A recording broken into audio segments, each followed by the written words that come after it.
Saudaraku, kita mau bawa hati kita kepada Tuhan. Kita mau bawa seluruh jiwa kita kepada Tuhan. Mari kita sama-sama naikkan pujian. Ku datang ya Bapa dengan hati yang rindu kepada Tuhan.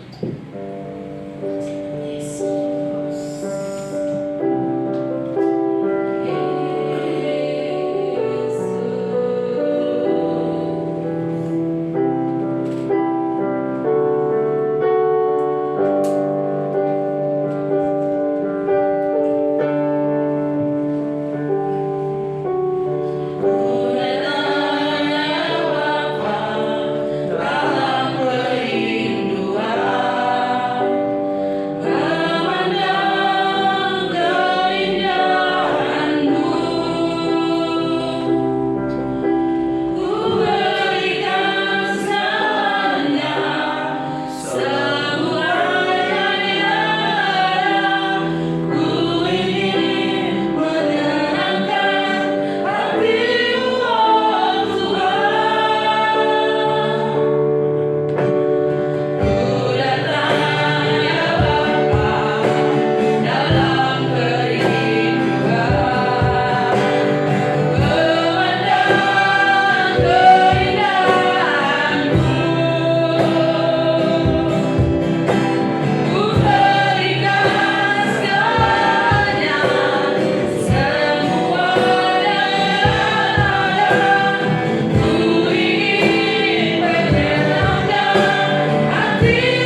Coba. Pada nggak bersyukur semua berarti. Pada nggak bersyukur semua. Baik.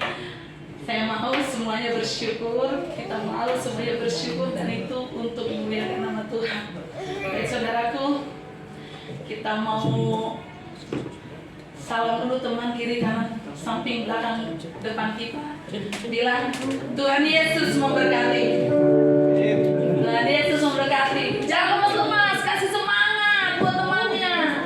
Tuhan Yesus memberkati. Amin. Tuhan Yesus memberkati. Amin. Tuhan Yesus memberkati.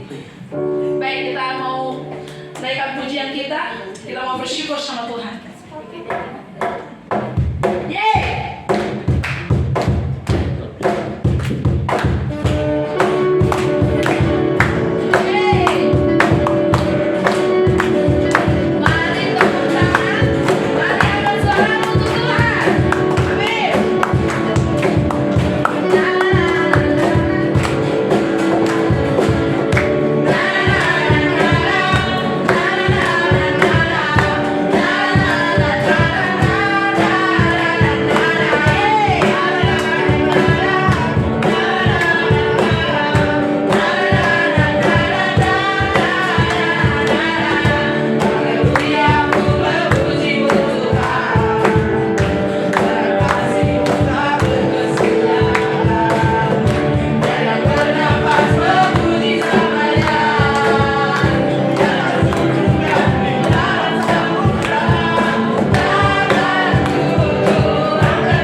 bersyukur Tuhan untuk kasih setiamu yang lebih dari hidup, yang selalu baru setiap saat Kau nyatakan kepada setiap kami.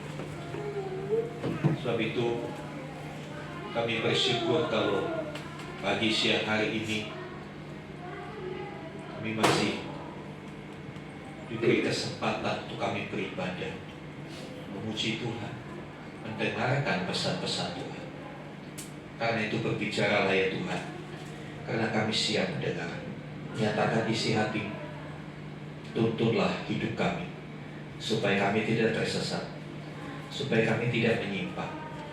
Karena kami tahu Tuhan sudah menyediakan sesuatu yang luar biasa bagi kami. Biarlah setiap kami bersama-sama dengan Tuhan boleh meraih semua janji-janji Tuhan. Terima kasih Tuhan. Berkati teman-teman kami yang sudah melayani kami dalam pujian penyembahan. Kiranya apapun jerih lelah mereka di dalam Tuhan tidak akan menjadi sia-sia. Berkat-Mu tercurah untuk setiap tim Present Musik. Terima kasih Tuhan. Di dalam nama Tuhan Yesus kami berdoa. Amin. Silakan duduk Bapak Ibu Saudara. Terima kasih untuk tim Present Musik. Shalom. Apa kabar? Saya diberkati, kamu diberkati, kita semua diberkati. Haleluya. Kita adalah orang-orang yang diberkati Tuhan. Ya. Cuma seringkali kita tidak sadar bahwa kita adalah orang yang diberkati Tuhan. Ya. Seringkali kita merasa selalu kurang. Ya. Apakah berkat Tuhan itu tidak cukup buat kita? Kembali kepada sikap hati kita, ya kan? Apakah hati kita benar-benar mengerti kata cukup atau belum mengerti? Ya, kalau belum mengerti kata cukup, ya akan selalu kurang, ya kan? Tapi kalau kita mengerti arti kata cukup, kita akan berkat Tuhan melimpah buat hidup kita. Amin. Ya, hari ini saya akan melanjutkan pembahasan kita dari apa yang menjadi prinsip hidup seorang hamba Tuhan, Rasul Paulus. Ya, tolong ditampilkan. Ya, kita kembali akan melihat di Filipi 1 ayat 21 dan 22.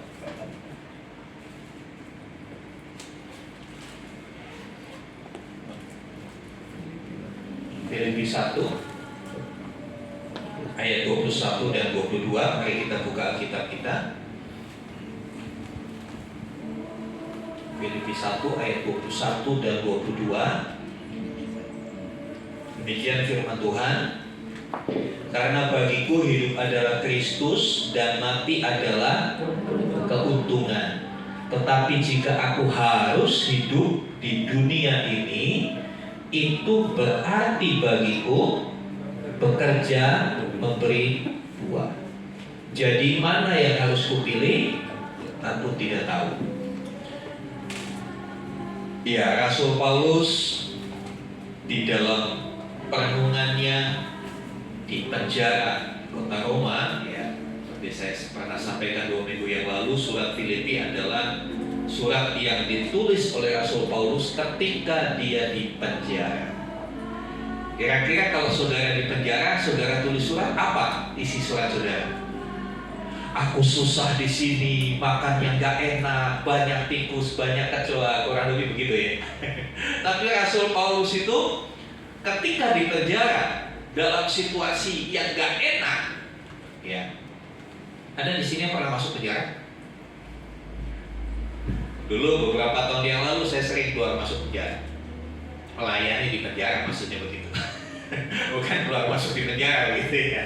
Ya, ya. Keadaannya sangat pastinya nggak enak. Kita nggak ketemu spring bed yang enak, hanya beralaskan kasur tipis, ya, semuanya kotor dan tidak baik. Dalam kondisi seperti itu, Paulus berkesempatan menulis surat kepada jemaat yang dia rintis, yang dia balakan, ya, di tagat Filipi. Nah, surat ini seperti yang lalu saya katakan ada surat edaran. Kalau surat edaran itu semua bisa baca. Ya, semua jemaat di Filipi bisa baca. Kalau di dalam ayat yang 1 ayat 1 dalam pembukaan surat ini, ya, dari Paulus dan Timotius, hamba-hamba Kristus Yesus, kepada semua orang kudus dalam Kristus Yesus di Filipi, dengan para penilik jemaat dan diaken. Jadi disebutkan semua, bukan hanya untuk jemaat, para penilik jemaat, pemimpin-pemimpin di jemaat ini. Ya. Satu bagian yang disampaikan oleh Paulus, kita sudah bahas ayat 21, karena bagiku hidup adalah Kristus dan mati adalah keuntungan. Jadi kalau ditanya pilih mana, hidup atau mati kalau begitu? Halo, pilih mana saudara? Hidup atau mati? Ya, Paulus sendiri tidak bisa menemukan jawaban, dia tidak mau memilih.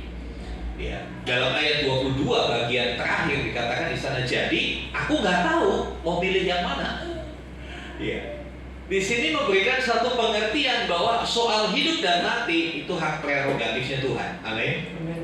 Kita nggak bisa memilih. Kadang-kala kan kita dalam tekanan ekonomi, tekanan sakit penyakit yang nggak sembuh-sembuh, terlontar, tercetus, terucap lebih baik.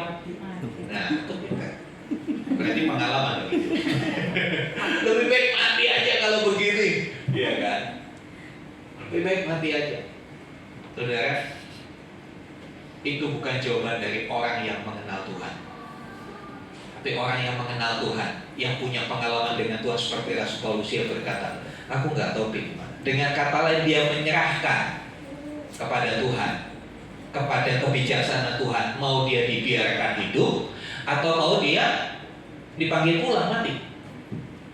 Ya, ketika kita lagi diberkati, ketika kita dalam kondisi yang semua baik, tingginya aku ingin hidup 1000 tahun lagi. Betul gak sih? Iya kan? Ketika gaji saudara naik 5 kali lipat, pendapatan saudara naik 10 kali lipat, berani berkata lebih baik mati saja Tuhan? Ayo. Kalau lagi dalam kondisi begitu, ngomongnya gitu gak sih? Ketika dagangan saudara laris manis, sampai kebanjiran order, pernah gak terucap, Tuhan, aku mati aja nih Tuhan? Enggak kan? Pengennya apa? Ya tadi, hidup 1000 tahun lagi. Ya itulah manusia, selalu milih yang enak. Iya kan? Tapi Rasul Paulus, dia adalah satu pribadi yang benar-benar mengenal Tuhan. Dia mengalami perjumpaan pribadi dengan Tuhan dan terus hidup di dalam Tuhan. Perhatikan, ketika orang hidup di dalam Tuhan, dia tahu seperti minggu lalu Pak Frank katakan, hidupku bukannya aku lagi, tetapi Kristus yang hidup dalam. Termasuk semua keputusan-keputusan dia serahkan kepada Tuhan Yesus. Biarlah Kristus yang memutuskan dia harus tetap hidup atau dia mati. Keputusan Paulus berkata, bagiku hidup adalah Kristus, kalau mati keuntungan. Jadi sama-sama oke, sama-sama baik. Sama-sama baik, walaupun hidupnya di dalam penjara. Apa enaknya saudara hidup di penjara? Tetapi Paulus, dia kenal betul Tuhannya. Dia kenal betul siapa yang dia layani. Dan hari ini kita belajar ayat yang ke-22, kita spotlight ya, ayat yang ke-22, kita perhatikan di ayat yang ke-22 dikatakan, tetapi jika aku harus hidup di dalam dunia, artinya kalau keputusan Tuhan adalah Paulus untuk tetap hidup di dalam dunia, ya dikatakan itu berarti bagiku bekerja memberi buah. Jadi hidup adalah untuk bekerja memberi buah. Kalau kita masih diberikan kesempatan hidup, masih ada nafas hidup di dalam diri kita, apapun keadaan kita, mari kita mau berkata seperti Rasul Paulus, karena bagiku hidup untuk bekerja memberi buah. Next. Ya, apa makna hidup di dunia? Saudara, kita lihat dulu, kita flashback hidup kita. Ya, hidup sesungguhnya berasal dari Allah. Tolong saudara Niki bacakan Kejadian 2 ayat 7. Hidup kita itu bukan dari diri kita.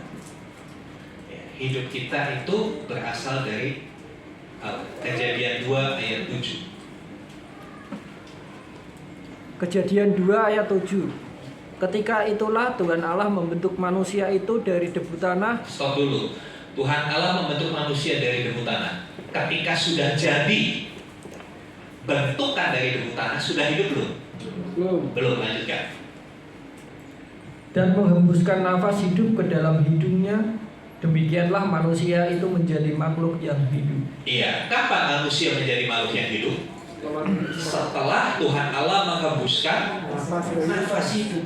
Dengan kata lain, manusia itu nggak simsalabim hidup sendiri, enggak. Ada penyebab yang membuat dia menjadi hidup. Siapakah penyebab itu? Tuhan Allah yang membuat manusia itu menjadi makhluk yang hidup. Kalau Tuhan Allah pada waktu hanya membentuk saja, tidak menghembuskan nafas hidup, manusia itu tidak hidup. Hanya satu bentukan debu tanah. Dari sini kita mengerti bahwa hidup kita adalah milik Tuhan. Sebab itu orang yang bunuh diri, yang menghabisi hidupnya sendiri, tidak layak bagi Tuhan.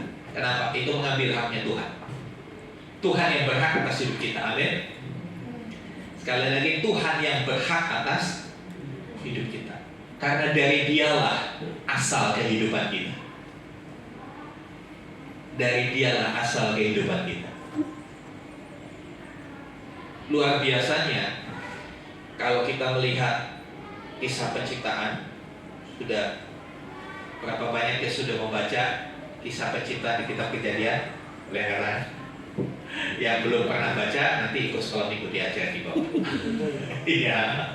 Sudah kan dikasih Tuhan. Ketika Tuhan Allah membentuk dunia dan isinya, ayat 7 pasal 2 ini itu hanya berlaku bagi manusia. Ketika Tuhan membentuk binatang-binatang, burung-burung di udara, ikan-ikan dan makhluk air di dalam laut, Tuhan tidak menghembuskan nafas hidupnya. Dia hanya berfirman dan mereka jadi hidup. Iya, hidup mereka juga dari Tuhan. Tapi berbeda dengan hidup manusia. Hidup manusia itu spesial. Kenapa? Dia menghembuskan. Kalau menghembuskan itu gimana? Ayo kita belajar menghembuskan sama. 1, 2, 3. Ada dalam diri kita yang keluar. Ketika Tuhan menghembuskan nafas hidup kepada manusia, ada sesuatu yang keluar dari diri Allah dan masuk ke dalam manusia. Ke dalam bentukan yang dari debu tanah tadi, dari diri Allah keluar masuk ke dalam bentukan itu. Lalu manusia menjadi hidup. Jadi hidup yang kita miliki, yang ada dalam tubuh kita, yang mendiami tubuh kita. Saya selalu katakan tubuh kita itu cuma casing. Tubuh kita itu cuma casing. Inti hidup kita adalah manusia yang di dalam ini. Dan hidup yang di dalam diri kita itu asalnya dari Tuhan, dari diri Allah, dari dalam Allah yang keluar. Ada bagian yang tadinya menjadi milik Allah, sekarang bagian itu dibagi kepada manusia. Sebab itu Allah sendiri berkata, marilah kita menciptakan manusia menurut gambar dan rupa kita. Ada hal-hal yang dimiliki Allah yang akhirnya dibagi kepada saudara dan saya. Kita harus sadar bahwa sebetulnya kita tuh punya potensi. Nanti lain kesempatan kita akan belajar. Manusia itu sebenarnya punya potensi yang luar biasa. Karena apa? Kita dari Allah. Roh kita dari Allah, bukan dari dunia. Roh kita dari Allah. Makanya biar bagaimanapun, ya, manusia itu sadar, dalam hati kecilnya sadar dia terbatas. Hati kecilnya sadar bahwa ada Tuhan. Ada satu sosok pribadi yang lebih berkuasa dari diri. Nah, saudara dikasih Tuhan, kita lanjutkan. Hidup sesungguhnya berasal dari Allah dan ada tanggung jawab yang mengikutinya. Kejadian 2 ayat 15. Oh, gantian tadi di Kejadian 2 ayat 15. Kejadian 2 ayat 15. Oke, next please. Tuhan Allah mengambil manusia itu dan menempatkannya dalam Taman Eden untuk mengusahakan dan memelihara taman itu. Ya, saudara, setelah diciptakan setelah manusia diciptakan, Tuhan membentuk Taman Eden. Lalu Tuhan menempatkan manusia itu di Taman Eden. Buat apa? Buat healing. Untuk apa di Taman Eden? Mengusahakan. Ayat itu berkata untuk Mengusahakan dan memelihara. mengusahakan. Ya, bukan untuk healing, bukan sekedar untuk healing. Jadi hidup itu bukan sekedar untuk healing, saudara. Hidup itu punya tanggung jawab untuk mengerjakan, untuk mengelola. Ya, inilah tanggung jawab dari hidup yang Tuhan beri. Siapapun kita punya tanggung jawab atas hidup yang Allah berikan kepada kita. Ya.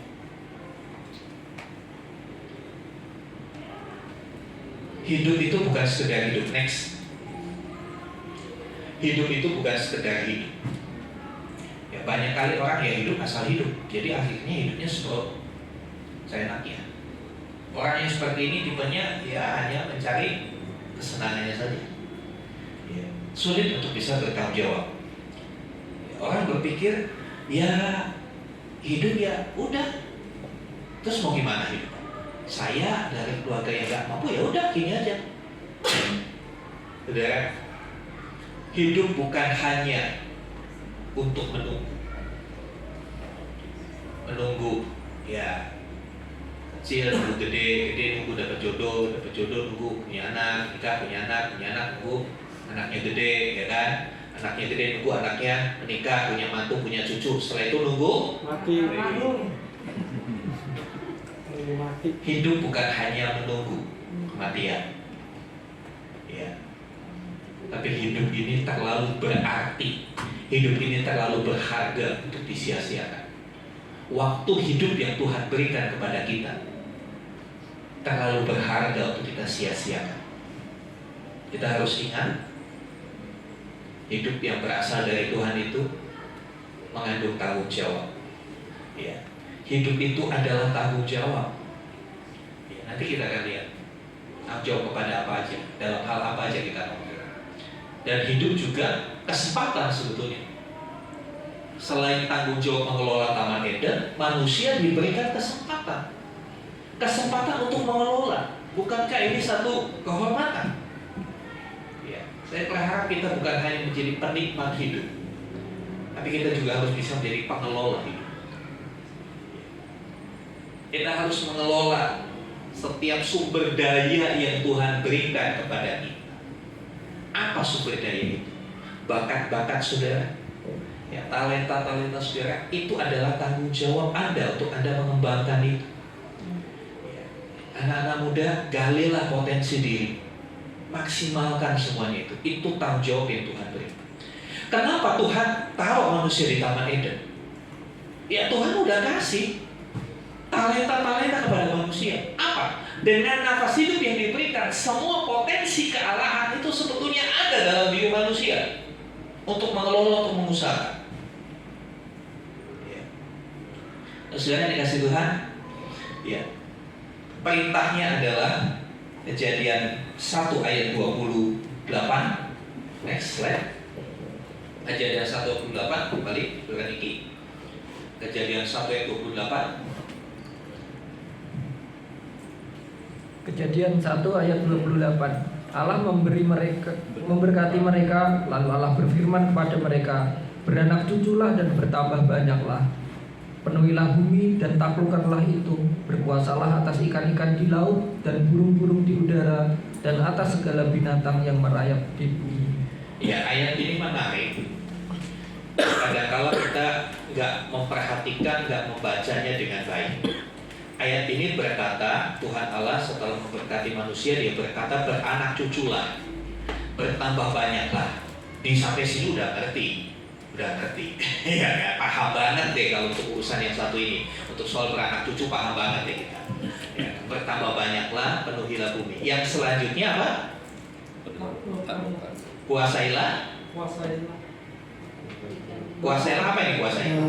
Atas ikan-ikan di laut dan burung-burung di darat. Iya, manusia disuruh menguasai bumi dan isinya. Tapi kadangkala sekarang itu berubah, dibaca berubah.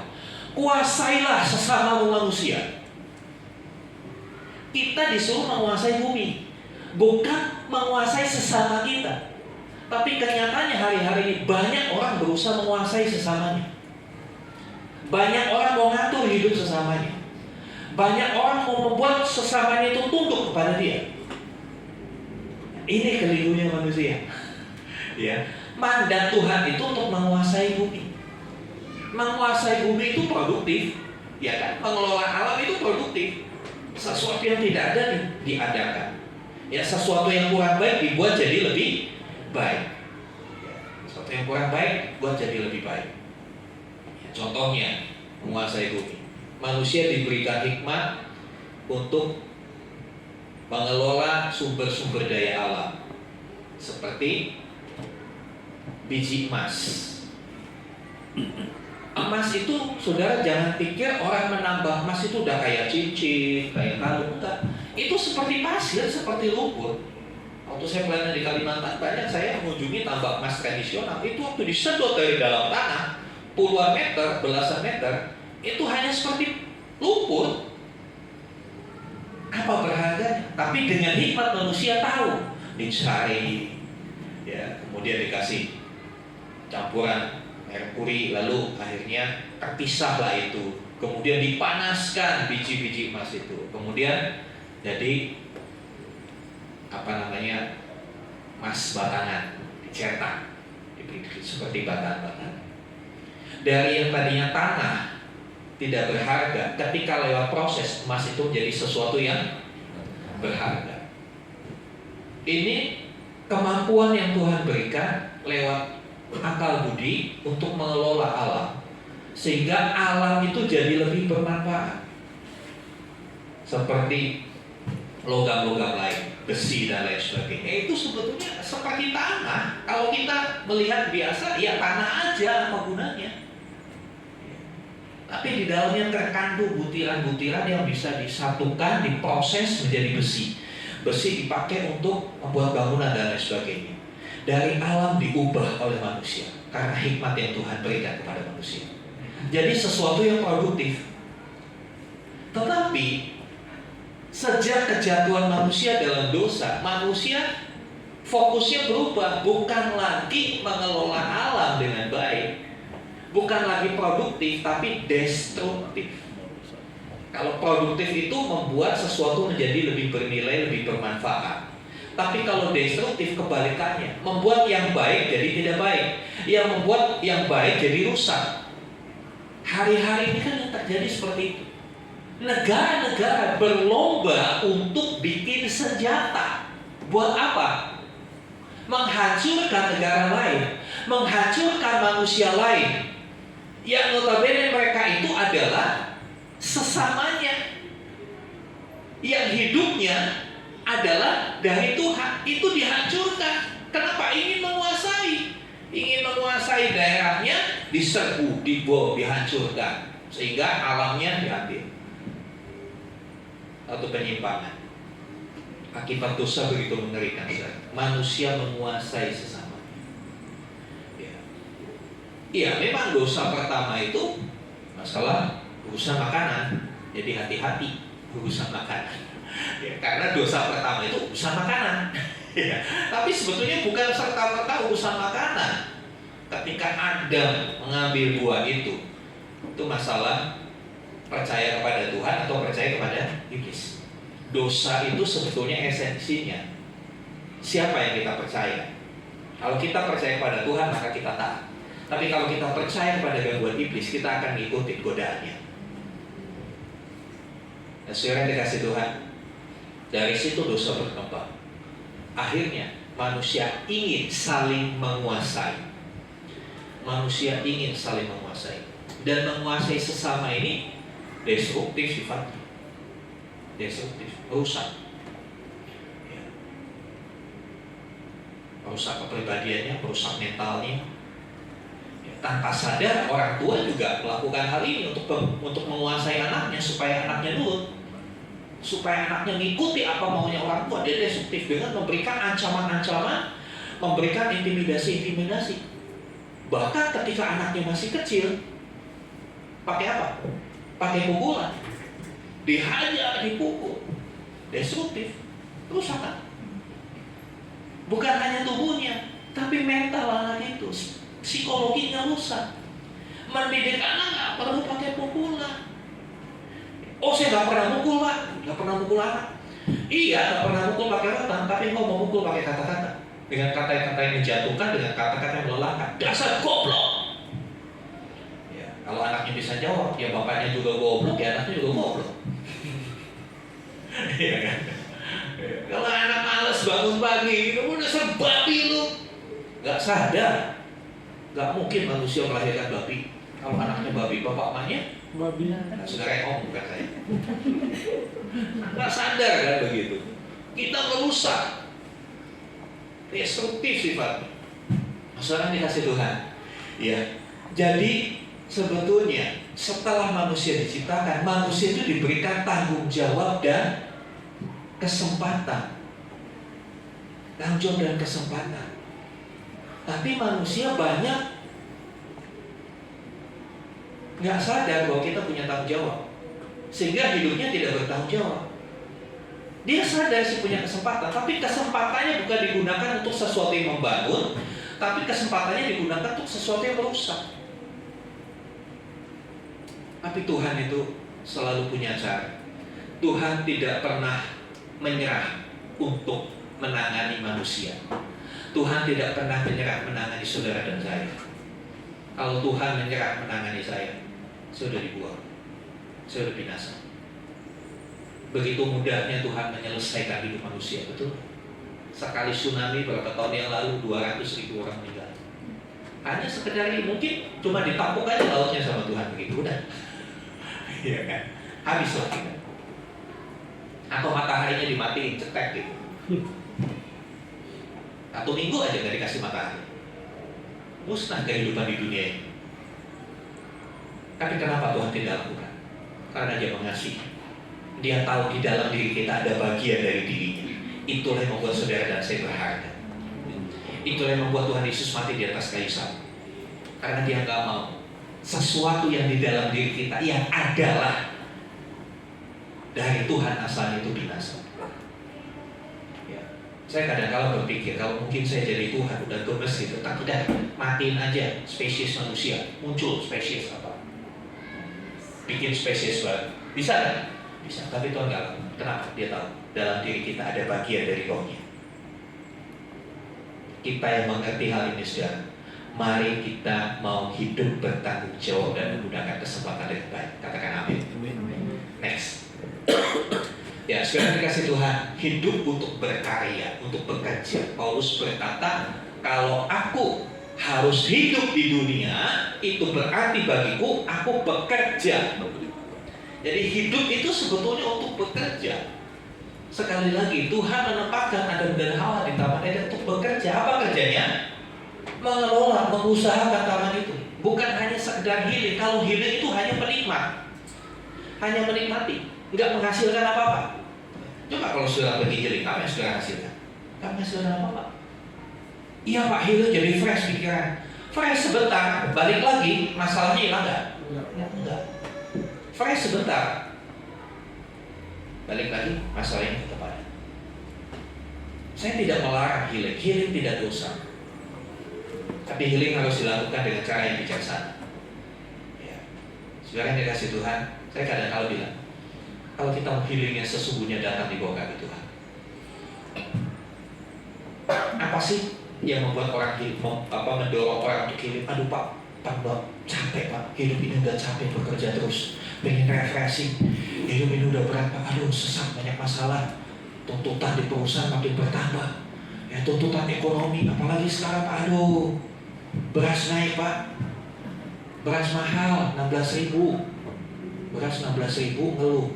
Beli duren 1 biji 100.000 kagak ngeluh.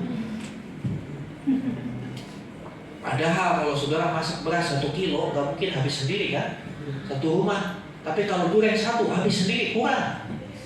100.000 nggak ngeluh. Ya. Telur naik, ya kan?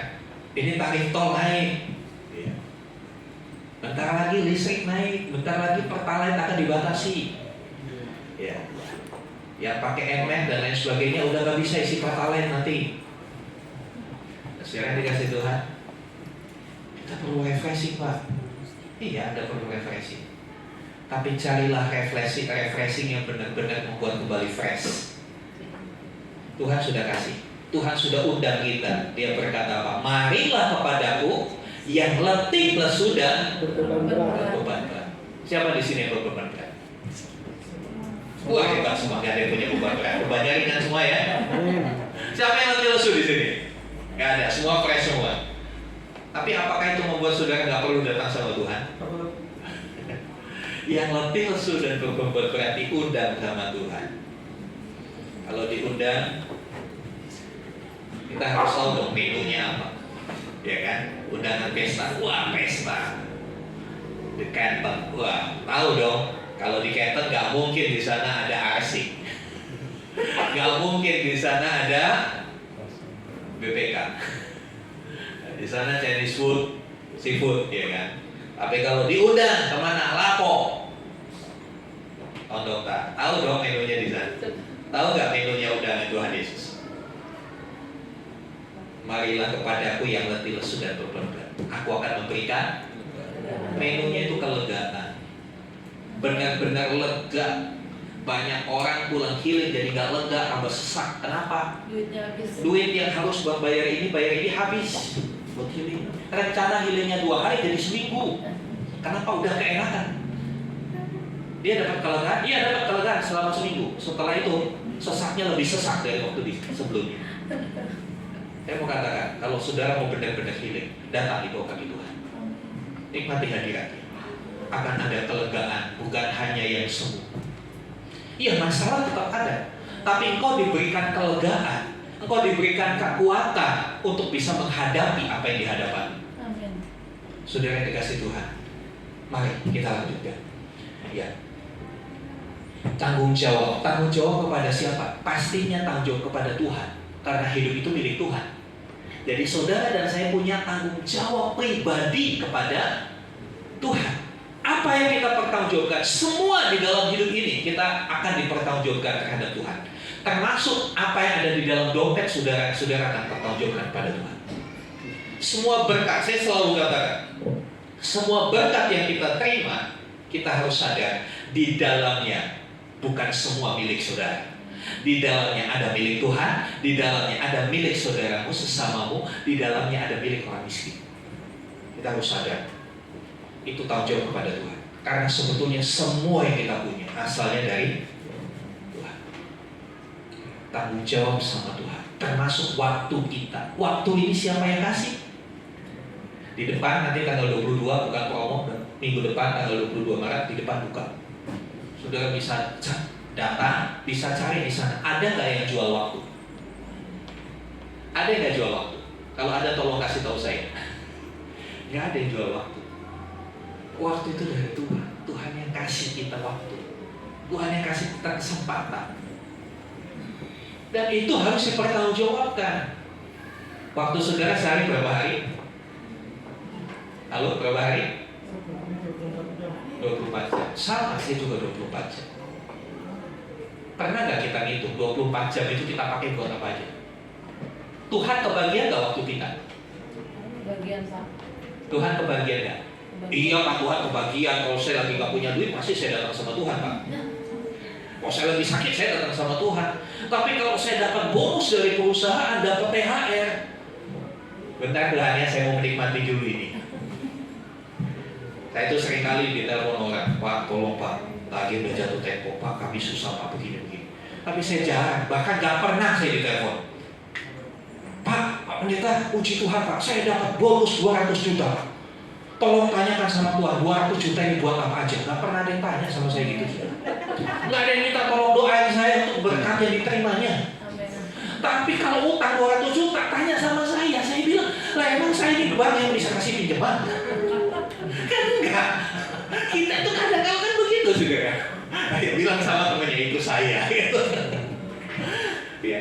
Ketika kita diberkati, pernah kita bilang, Tuhan ini berkat buat apa? Bagaimana saya pertanggungjawabkan ini untuk digunakan untuk apa aja?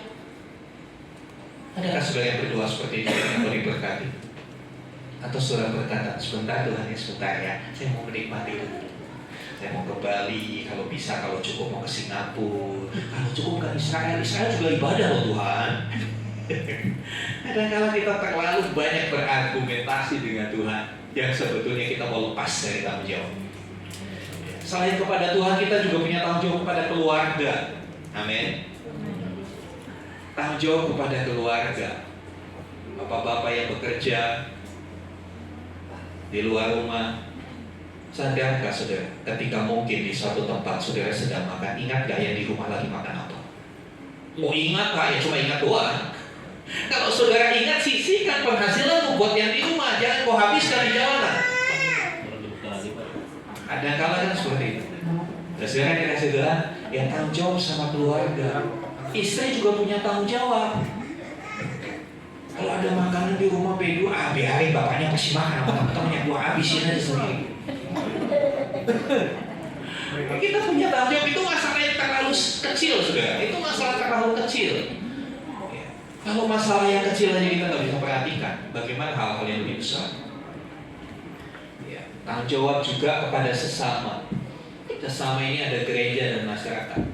Bagaimana tanggung jawab terhadap gereja di mana saudara beribadah?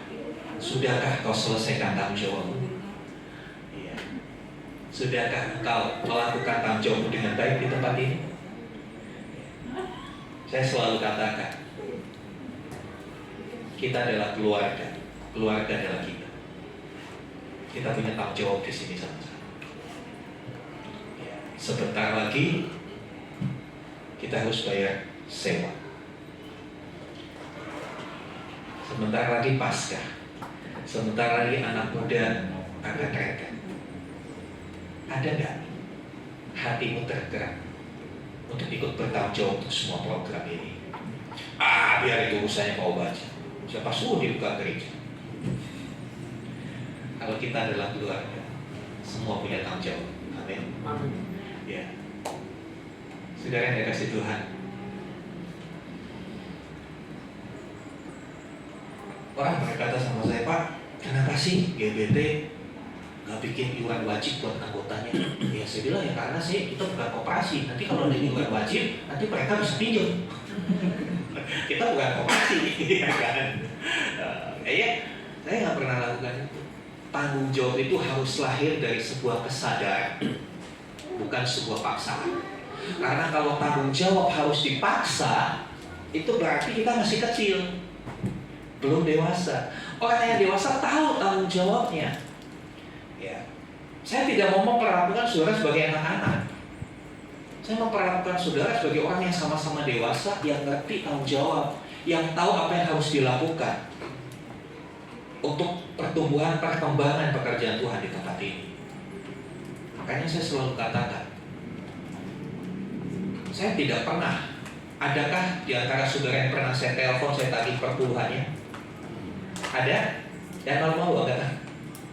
Saya tidak pernah. Kenapa? Buat saya persepuluhan itu adalah bentuk cinta kita sama Tuhan dan cinta kita sama umat Tuhan. Kita sadar bahwa semua yang kita peroleh dari Tuhan. Kita tahu bagaimana harus mengasihi. Dengan masyarakat juga kita harus bertanggung jawab. Tuhan tempatkan saudara dimanapun saudara berada, di lingkungan RT saudara. Saudara punya tanggung jawab. Dan itu kau harus lakukan ya, sesuai dengan kemampuan kita. Ya. Dalam bersosialisasi, tunjukkan bahwa kita adalah orang-orang yang hidup di dalam kebenaran dan kasih. Walaupun mungkin kita dianggap warga kelas 2, karena beda keyakinan dengan mereka. Gak usah pusingkan, tunjukkan bahwa kita punya kualitas yang berbeda dari mereka. Amin. Ya, selanjutnya kita juga punya tanggung jawab terhadap diri sendiri. Ya, terhadap tubuh kita punya tanggung jawab. Tanggung jawabnya apa terhadap tubuh kita? Tuhan sudah kasih kesehatan. Tanggung jawab kita memelihara kesehatan. Ya. Tubuh ini harus dipelihara. Ya. Tubuh ini harus tetap bisa berfungsi dengan baik, supaya akhirnya dengan tubuh kita bisa memuliakan Tuhan. Oleh sebab itu, selalu saya katakan, mungkin jarang ya, saya tidak mengatakan bahwa kita adalah yang terbaik dari gereja lain. Tapi saya memperhatikan jarang ada gereja yang memikirkan kesehatan jemaatnya, seperti yang minggu lalu kita lakukan. Ya, insya Allah tiap 6 bulan kita akan lakukan itu. Tujuannya untuk apa? Supaya kita sehat, supaya tubuh kita bisa produktif untuk Tuhan, supaya kita bisa mengelola hidup ini dengan baik. Ya, saya sedang berdoa cari waktu yang tepat. Kalau bisa yang libur, kita akan bikin seminar kesehatan. Kita akan angkat tema yang begitu sederhana, stroke, apa dan bagaimana pencegahannya. Ada kalau kita, stroke itu kan nanti orang tua, saya masih kepala 4, masih jauh dari stroke. Saudara, itu penyakit gak pada usia. Semua bisa kena. Kalau seorang anggota jemaat kita kena stroke hari ini, ingat, kita pun bisa kena. Kita punya potensi yang sama. Karena apa? Kita kan bahan dasarnya sama, debu tanah semua ya. Ada di sini yang dibentuk dari biji besi. Saya namanya Obaja aja bukan dibentuk dari baja kok. Ya sudah kan dikasih Tuhan. Iya. Jangan bilang, iya karena saya orang Batak, saya ini keras. Saya dibentuk bukan dari debu tanah, dari biji besi. Kan nggak gitu juga. Saudara. Kita sama, kita rapuh. Oleh sebab itu kita harus menjaga, memperhatikan kesehatan. Sekalian pengumuman di sini bagi saudara yang belum menjadi anggota BPJS bisa lapor sama saya. Kenapa?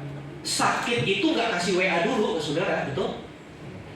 Siap-siap ya, besok kena stroke, ada WA gitu, notifikasi begitu, nggak ada. Tiba-tiba, ya namanya sakit itu semua tiba-tiba, mati juga tiba-tiba. BPJS itu seperti payung yang melindungi kita, terutama dari health dalam bidang ekonomi. Ketika saudara tiba-tiba, dan tidak ada orang yang siap-siap. Saya mempersiapkan diri, saya punya tabungan khusus kalau saya sakit. Nggak ada. Tabungan buat jalan-jalan banyak, ya kan? Tabungan buat pesta ini, pesta itu banyak. Tapi nggak ada yang tabungan buat saya sakit. BPJS sudah dirancang pemerintah untuk membantu kita. Ya. Ambil aja kelas 3, hanya 40.000. Kita makan berapa sekali makan? Makan bakso berapa? Ya. Anggap aja jatah makan bakso kita kurangi untuk membiayai kesehatan kita pada saat kita sakit. Saya jujur sangat terbantu dengan BPJS. Tahun lalu 6 kali operasi mata, 1 kali operasi saya cek di Halodoc begitu ya, aplikasi kesehatan. 1 kali operasi minimal 35 juta. Kalikan saja. Belum lagi yang lain-lain. Tapi semua kelebihan dengan BPJS. Sekali lagi, saudara yang belum punya BPJS atau bermasalah dengan BPJS. Dan BPJS itu jangan banyak saya temui di lapangan begini saudara. Saya udah daftar ke BPJS, tapi tiap bulan kagak dibayar. Yang gak ada gunanya saudara. Ya, kalau saudara benar-benar gak mampu, nanti bisa lapor sama Bu Rini supaya diusahakan bisa mendapat BPJS yang dibayari pemerintah atau dikenal di masyarakat KIS. Tentunya KIS ya itu sama aja. Ya, KIS Kartu Indonesia Sehat, BPJS yang berbayar juga tulisannya KIS Kartu Indonesia Sehat sama. Maksudnya KIS itu yang dimaksud saya paham, itu adalah PBI, penerima bantuan iuran. Jadi saudara tiap bulan gak usah bayar. Ya, yang sudah punya KIS ada kewajiban juga minimal 1 bulan itu saudara periksakan diri. Karena kalau saudara 3 bulan tidak periksakan diri, saudara dianggap tidak perlu KISmu dinonaktifkan. Jadi perhatikan saudara yang sudah dibantu pembuatan KIS ini, tolong paling enggak tiap bulan itu selalu datang aja, sekedar kontrol, cek darah, vitamin. Sebab kalau itu 3 bulan tidak dipakai, nggak ada datanya kan semua sudah nge-link, sudah digital. Saudara, 3 bulan itu KIS-nya dengan otomatis tidak diaktifkan. Kalau mau mengaktifkan lagi nggak bisa, saudara akan masuk ke BPJS yang berbayar. Jadi tolong diperhatikan ini. Itu tanggung jawab kita terhadap diri sendiri. Ya, next, kesempatan. Ya, saya kasih gambar mata uang di situ. Hidup itu seperti mata uang. Yang satu adalah tanggung jawab, yang satu adalah kesempatan. Dua-duanya ada dalam hidup kita. Next. Ya, hidup adalah kesempatan. Kesempatan apa? Untuk bersyukur. Tadi pemimpin pujian katakan siapa yang minggu ini nggak bersyukur? Ya, apa yang kita syukuri? Semua. Baik atau buruk keadaan kita bersyukur. Karena ayatnya 1 Tesalonika 5 ayat 18, mengucap syukurlah dalam keberuntungan. Betul? Coba dicek dulu Alkitabnya udah berubah belum? 1 Tesalonika 5 18. Mengucap syukur dalam hal apa? Kalau lagi untung, kalau lagi terima THR.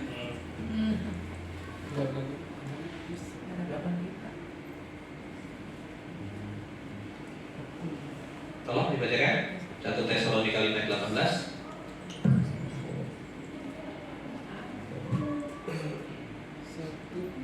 Silakan Pak Didi. Mengucap syukurlah dalam segala hal, sebab itulah yang dikehendaki Allah di dalam Kristus Yesus bagi kamu. Ya, bagi kamu, bagi saudara dan saya, apa yang dikehendaki? Apa yang Tuhan kehendaki? Mengucap syukur dalam segala hal. Bilang sama saudara, segala hal ya. Segala hal. Segala hal itu termasuk ketika saudara sakit, termasuk ketika THR-nya nggak keluar, termasuk ketika THR-nya dipotong, termasuk ketika kontrak kerjanya tidak diperpanjang. Mengucap syukur nggak? Harus mengucap syukur. Itu yang Allah kehendaki. Jadi hidup adalah kesempatan untuk bersyukur. Karena orang yang sudah mati tidak akan pernah bisa bersyukur.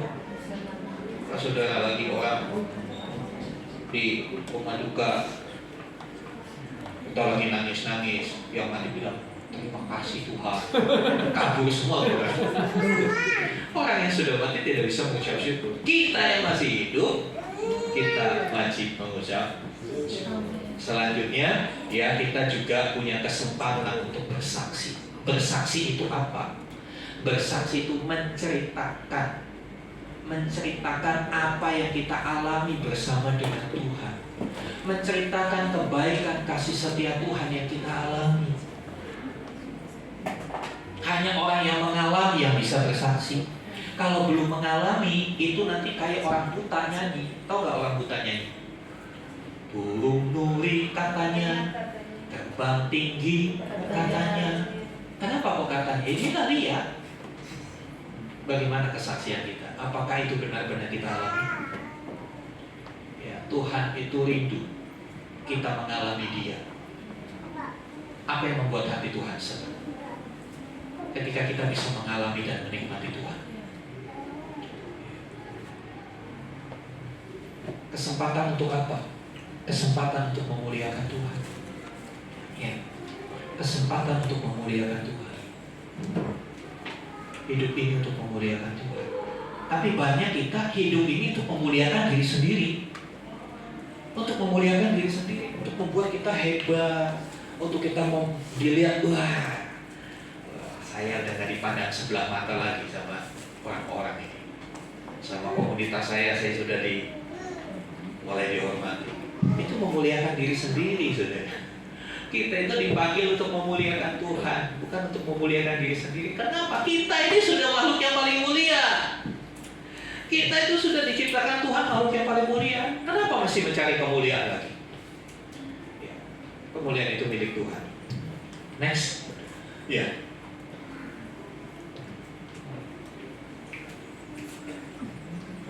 Paulus katakan, ini berarti bagiku hidup untuk bekerja memberi buah. Apa artinya bekerja memberi buah? Yang pertama, bekerja memberi buah itu menyelesaikan apa yang dipercayakan dengan menghasilkan buah atau hasil yang dapat dinikmati oleh diri sendiri maupun orang lain. Bekerja memberi buah itu artinya kita menyelesaikan apa yang menjadi tanggung jawab kita. Selesaikan itu. Selesaikan dengan apa? Bukan hanya sekedar selesai. Ya. Kalau ulangan, anak-anak ulangan, seorang murid lagi ulangan, ya selesai. Cukup. Ya, kalau selesai terus semuanya salah kan dapat telur bebek satu. Ya. Selesai dengan hasil yang baik, dengan penuh tanggung jawab. Banyak kali kita menyelesaikan, tapi menyelesaikannya asal-asalan. Menyelesaikan tugas melayani Tuhan asal-asalan, latihan asal-asalan. Bukan itu. Bekerja memberi buah itu mengerjakan, menyelesaikan sampai tuntas, ya, dan hasilnya baik. Kalau saudara misalnya suruh orang perbaiki rumah saudara, renovasi, selesai, tapi semuanya kotor, gimana saudara? Puas nggak saudara? Nggak puas. Mari kita mau menyelesaikan apa yang Tuhan percayakan kepada kita. Apa yang Tuhan percayakan dalam pekerjaan, dalam usaha, dalam pelayanan, dalam mendidik anak-anak. Selesaikan itu. Jangan dengan asal-asalan. Paulus menyelesaikannya dengan baik. Apa buktinya? Tidak ada alasan bagi Paulus, walaupun dia ada di dalam penjara, dia tetap melayani, dia tetap menjadi berkat, dia tetap tulis. Walaupun dia di penjara, dia produktif. Sebagian besar, belasan kitab-kitab perjanjian baru adalah tulisan Rasul Paulus. Dan banyak di antaranya dia tulis ketika dia ada di dalam penjara. Dia tidak mengasihi dirinya, aku kan di penjara, aku gak bisa ngapa-ngapain. Dan saya belajar itu dari Rasul Paulus, dan saya terapkan dalam pelayanan saya. Nah, saudara saksi bagaimana tahun lalu saya bolak-balik operasi. Apakah itu menjadi alasan untuk saya lepaskan pelayanan ini? Tidak. Beberapa kali saya tetap berkhotbah walaupun sambil terbunuh. Kenapa? Saya belajar dari ini. Saya mau menyelesaikan, bukan dengan asal-asalan, tapi dengan maksimal, supaya bisa menghasilkan buah. Apa itu buah? Hasil yang bisa dinikmati oleh diri sendiri dan oleh orang lain. Kalau kita tanam mangga, satu pohon, nggak mungkin kan saudara makan sendiri itu mangga. Saudara bagi temanmu, bagi tetanggamu, ya. Dinikmati. Ketika satu pohon menghasilkan buah, buah itu dinikmati oleh yang memelihara pohon itu, yang menanam pohon itu. Tapi buah itu juga dinikmati oleh pohon itu. Kenapa? Kalau pohon nggak menghasilkan buah, spesiesnya habis, musnah. Karena di dalam buah itu ada biji yang akan menjadi pohon yang baru, akan bermultiplikasi. Hidup kita anak-anak Tuhan harus bisa menghasilkan sesuatu yang dinikmati oleh orang-orang di sekitar kita. Sekarang menjadi pandangan bagi kita. Apakah hidupku sudah dinikmati istriku?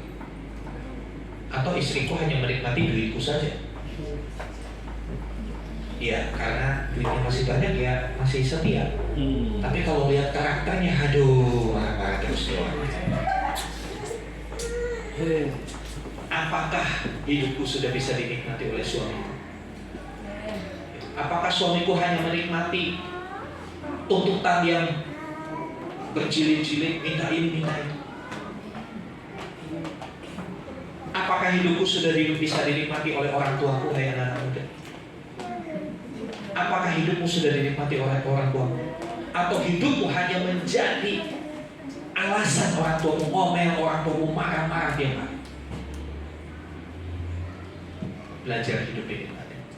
Kalau anak muda hari-harinya hanya begini, kira-kira dinikmati gak? Tolong ambilkan ini. Sebentar. Entar terus. Gak bisa dinikmati. Jadi dimanapun, siapapun kita, sebagai apapun kita, Mari kita usahakan supaya hidup ini bisa dinikmati. Jangan sampai ketika kita datang di sebuah komunitas, orang bisik-bisik, ya dia lagi datang. Ya, buat masalah datang. Ya, tukang gosip datang. Atau saudara penikmat gosip. Saudara, mari kita memaksimalkan hidup kita. Ingat, ini udah 2024. Ya. Dan 2024 udah bulan Maret, udah mau kelar, sudah cepet banget waktu, betul kan? Kayaknya baru kemarin kita sibuk-sibuk Natalan di Mayola. Ini udah 2024, udah seperempat tahun kita kelar. Udah 3 bulan kan berarti seperempat tahun. Bentar lagi lebaran, bentar lagi kenaikan kelas, waktu berlalu begitu cepat. Bagaimana kita mengelola waktu dalam hidup kita? Sudahkah kita menyelesaikan bagian tanggung jawab kita? Next. Hidup memberi buah juga berarti melalui apa yang kita kerjakan, saya tulis pakai warna kuning, warning buat kita. Surga diuntungkan. Apakah hidup kita menguntungkan surga? Atau hidup kita merugikan surga? Apakah hidup kita memberi keuntungan bagi kerajaan Allah? Atau hidup kita justru lebih banyak merugikannya? Renungkan itu, saudara. Renungkan itu. Bagaimana hidup saya? Berapa umurmu tahun ini? Sekian tahun hidupku. Apakah hidupku cukup menguntungkan bagi kerajaan surga?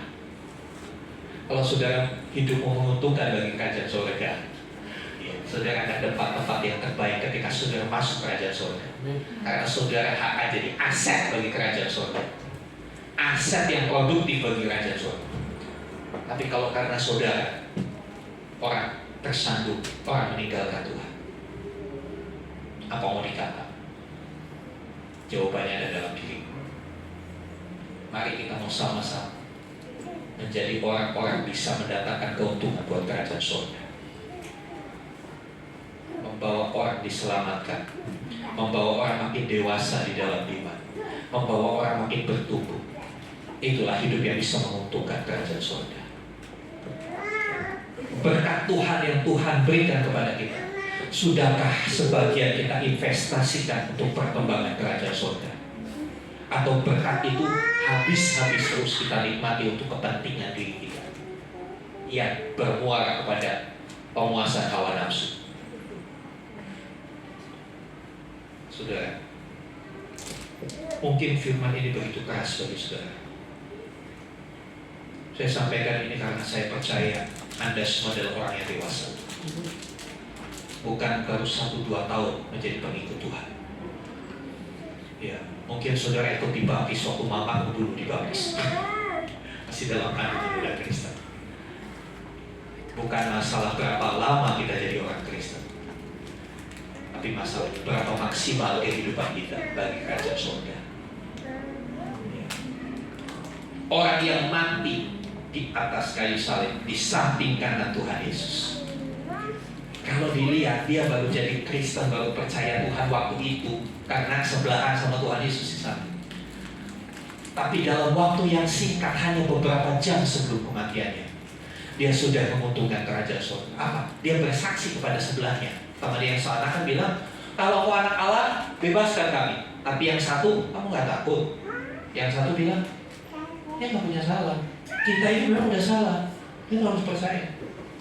Dalam waktu beberapa jam sebelum kematiannya, penjahat di kanan itu bersaksi, memberitakan Injil.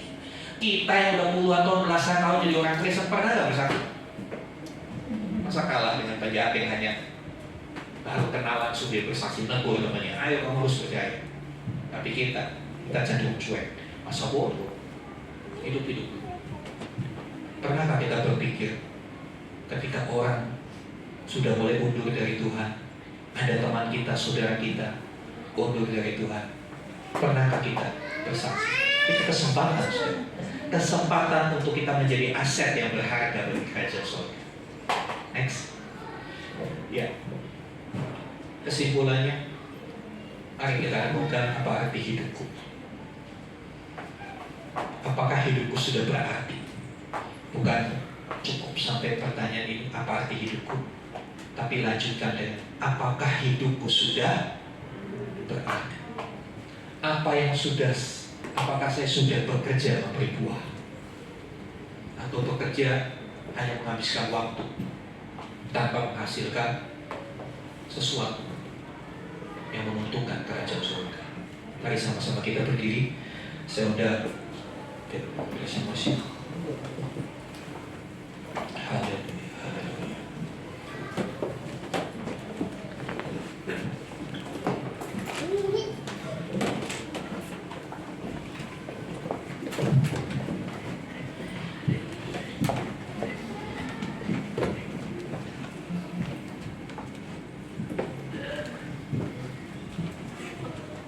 Haleluya, haleluya. Mari kita renungkan kehidupan ini. Hidup di dunia cuma sekali. Ya. Alkitab tidak mengajarkan kita akan reinkarnasi, kita akan nanti hidup lagi di dunia. Alkitab tidak mengajar hal itu. Kesempatan kita hidup di dunia hanya sekali. Dan kita sudah melewati hidup ini berapa tahun? Mari kita renungkan apa arti hidupku, dan apakah hidupku sudah berarti selama ini. Haleluya, haleluya.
Kau tidak pernah meninggalkan kami sedetik pun.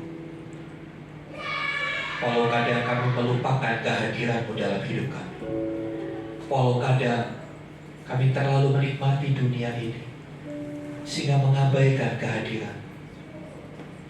Terima kasih Tuhan, Engkau setia.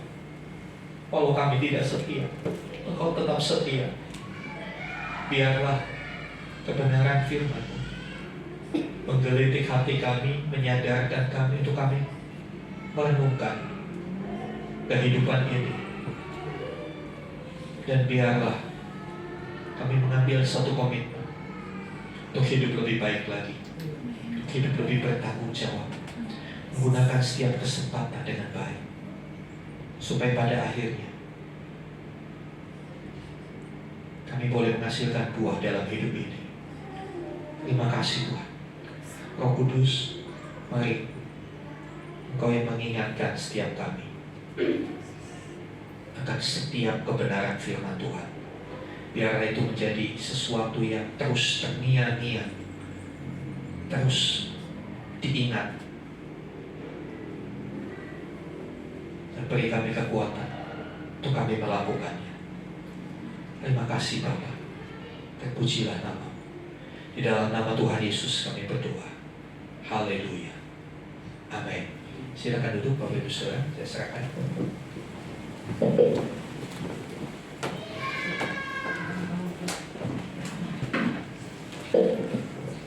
Baik, terima kasih untuk firman-Nya Bapak Gembala. Inilah kami Bapak, anak-anak-Mu yang penuh kasih. Kami saling mengasihi Bapak sesama kami Bapak. Itulah karena kasih-Mu yang Engkau berikan kepada kami Bapak.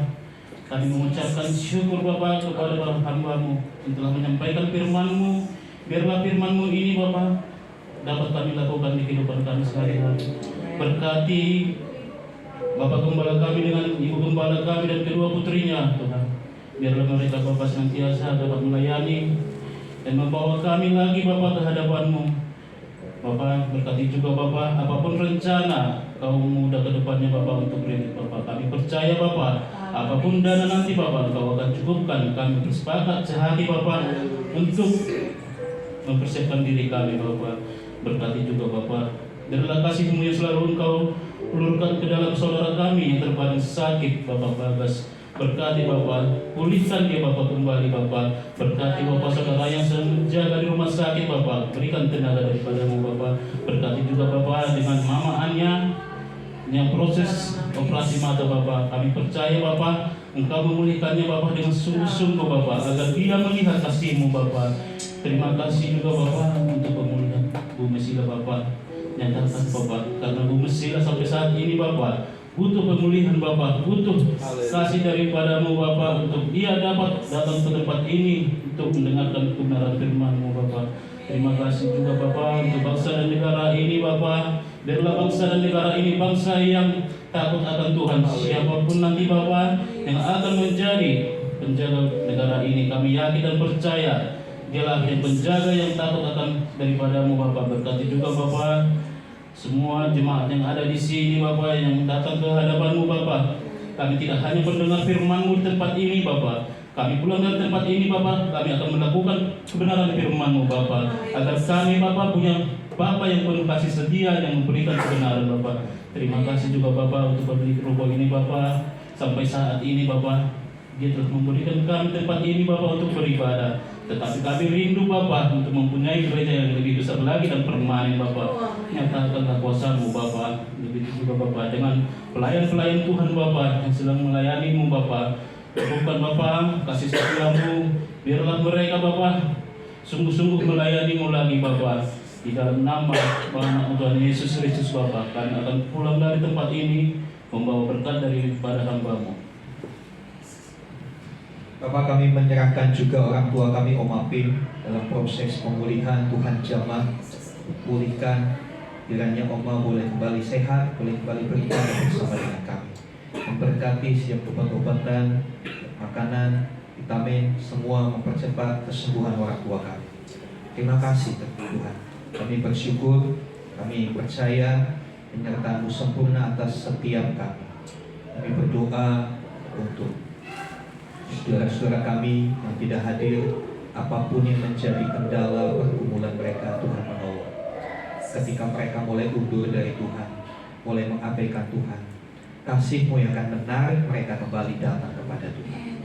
Kami juga menyerahkan opung dari Chelsea yang dalam proses pemulihan, Tuhan jamah, Tuhan berikan kekuatan kesehatan untuk Mama Chelsea yang merawat, juga berikan kekuatan, boleh bersabar, boleh mendukung orang tuanya dengan baik.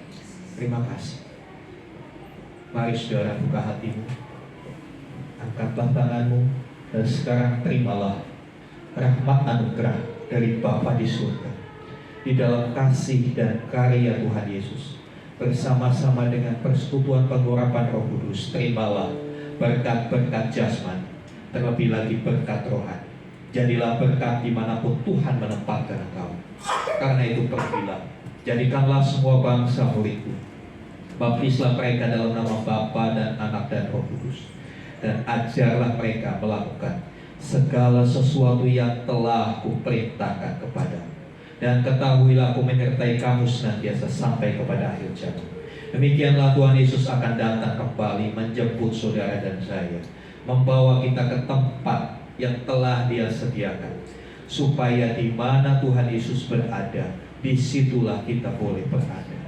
Kami terima semua berkat Tuhan di dalam nama Tuhan Yesus Kristus. Haleluya. Amin.